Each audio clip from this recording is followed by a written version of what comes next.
ఇచ్చిన ప్రాబ్లం 2 సార్లు చదివి దేన్ని వాడు క్వశ్చన్ కింద అడుగుతున్నాడు, దేన్ని టెస్ట్ చేయమంటున్నాడు అన్నదాన్ని హెచ్కాల్గా తీసుకుంటాము. ఆ పొజిషన్లో ఏం చేస్తాం మనం, H1 అనేది కూడా డిసైడ్ చేసుకుంటాము. నాట్ ఈక్వల్గా కనుక మీనింగ్ వచ్చింది అంటే H1 దాన్ని 2 డ్రై టెస్ట్ అంటాము. గ్రేటర్ దాన్ అనేటువంటి మీనింగ్ ఉంటే కనుక రైట్ డ్రై టెస్ట్ అంటాము.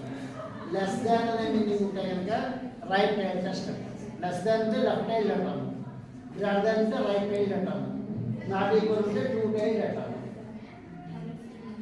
Next step 2,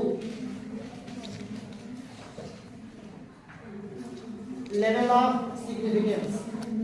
level of significance. Level of significance. Level of significance అనే దాన్ని ప్రాబ్లం వాడు ఇండికేట్ చేస్తాడు. సో లెవెల్ ఆఫ్ సిగ్నిఫికెన్స్ అంటే అర్థం ఏంటంటే మనం ఇవ్వగలిగినటువంటి డీవియేషన్ని లెవెల్ ఆఫ్ సిగ్నిఫికెన్స్ అంటారు. కొన్ని ప్రాబ్లమ్స్కి 1% అడ్రస్కి కావాలి. ఇప్పుడు గూగుల్ ఉందనుకోండి, మనం దాన్ని పట్టుకుని అడ్రస్ ఎత్తుకుంటాం అనుకోండి, మనకి 0% అడ్రస్ కావాలి. మనం అక్కడికి వెళ్ళాలి, అక్కడికే తీసుకెళ్ళాలి, అంతేగాని ఆ పక్కకి పక్కన. సో కొన్ని ప్రాబ్లమ్స్లో 0% అడ్రస్ అవసరం ఉంటుంది. కొన్నింట్లో అది అవసరం ఉండదు, 1% డిఫరెన్స్ ఉన్నా పర్లేదు, కొన్నింట్లో 10% ఉన్నా పర్లేదు. ఇన్ జనరల్ వాడు స్పెసిఫై చేయకపోతే మనం 5% అనే దాన్ని లెవెల్ ఆఫ్ సిగ్నిఫికెన్స్గా తీసుకుంటాం. వాడు జనరల్గా 5 కానీ 1% కానీ 10% కానీ మూడింట్లోనే ఇస్తూ ఉంటాడు, రైట్? దాన్ని ఏమంటాం level of significance. Next step 3, test statistic.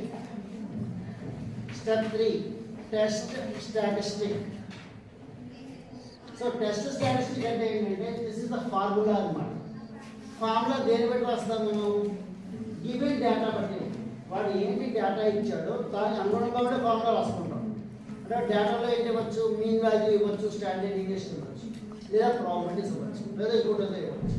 వాడు ఏదైతే మనకి ఇన్పుట్స్గా ఇచ్చాడో ఆ ఇన్పుట్స్కి అనుగుణంగా ఉండే ఫార్ములాలను చూస్ చేసుకుంటాం. మనకి సిలబస్లో Z test, T test, F test, chi square test అని చెప్పి 4 టెస్ట్లు ఉన్నాయి. సో ఈ 4 టెస్ట్లోనూ ప్రాబ్లంకి అనుగుణంగా ఏ టెస్ట్ ఉంటుంది అనేది మనం డిసైడ్ చేసి ఆ ఫార్ములా రాసుకోవడాన్ని ఏమంటున్నాం మనం టెస్ట్ స్టాటిస్టిక్. ఓకేనా? సో టెస్ట్ స్టాటిస్టిక్ అంటే అర్థం ఏంటి, ఇస్ ద ఫార్ములా అని అర్థం. ఆ ఫార్ములాని 4 ఫార్ములాస్ వస్తాము. ఆ 4ట్లో ఏ ఫార్ములా ఇచ్చిన లెక్కకి అనుగుణంగా ఉంటుంది అని డిసైడ్ అయ్యి ఆ ఫార్ములా రాసుకోవడాన్ని టెస్ట్ స్టాటిస్టిక్ అంటున్నాం. Next step 5, making decisions. Okay, step 3 అయితే step 4, right, critical region. Step 4, critical region. Step 4. ఈ స్టెప్ 4 అన్ని సందర్భాలను అవసరం ఉండదు, ఉన్నప్పుడు